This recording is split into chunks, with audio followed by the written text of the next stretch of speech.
What's going on, guys? Happy New Year. First week back.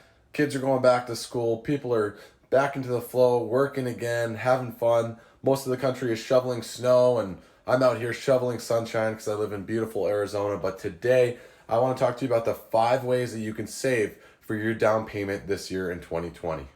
Real quickly, though, I do want to talk about why I'm making this video. And the number one reason for it is the more people I see, the more clients, the more prospects I deal with, I see the same things. People either have, number one, credit issues, which will be another video, or number two, they can't figure out how to save money or just have the inability to do so. So today I want to talk to you about 5 simple ways that you could save money that could be life-changing, whether or not you're looking to buy a home or not.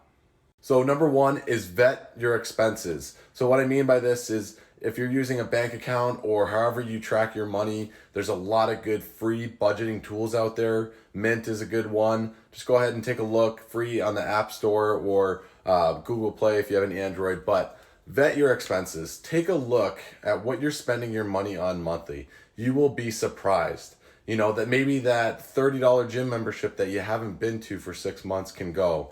Hulu, Netflix, maybe you're not even watching them and it's just automatically coming out. Maybe you take a look and you realize that you've been spending way too much money on going out to eat or boozing, just especially around the holidays. You know, people like to drink, things like that. Vet your expenses and you may be able to quickly realize that you're spending $100 to $500 on unnecessary things a month. All right, number 2 is a cool trick that can be used and could be very helpful for people that have the habit of when they see money in their account, they spend it. So this one is open up a direct deposit savings account. So whatever bank you're using, open up a separate account that's for savings and have it direct deposit from your employer to that account, a certain percentage, 10 to 20%, let's say, of whatever your paycheck is. It just goes directly into your savings. You're not allowed to touch it. It's out of sight, out of mind. All right, number 3 is reduce your fixed expenses. So this is kind of like number 1 where you're vetting your expenses, but a little bit different because there are expenses that you're probably going to have. So what I mean by fixed expenses or necessary expenses is what are you paying right now in rent? Can you get out of that lease and get into something smaller? Maybe it's in not as nice of an area, but it's $300 a month cheaper. Maybe you can go 1 or 2 less bedrooms because people aren't coming into town because it's cold in most of America. Reducing rent is a great way to save a couple $100 a month. Another one is your car.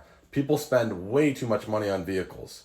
Is your lease up? Or can you sell your vehicle, maybe downsize to something cheaper? This is another way where you could almost rapidly save $200 to $300 a month. Another one is cable.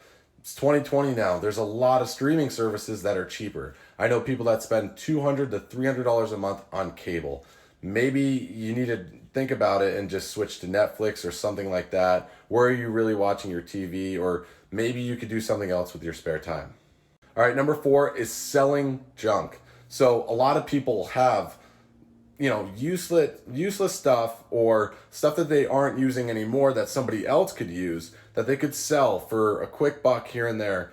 But when you sell more and more of it, or depending how much junk you have, you could easily, maybe save $300 to $1,000 depending on how much junk you have by having a garage sale.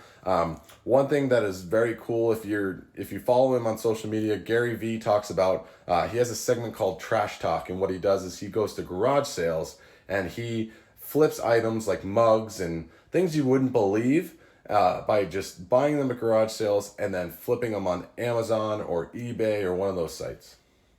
Then number 5, lastly, pick up a side hustle. You probably have a skill or a tool that you can do to maybe spend an hour to 4 hours, either a day or maybe a couple hours a week, where you could make something or create something that's gonna boost your income up maybe $100, $300 a month.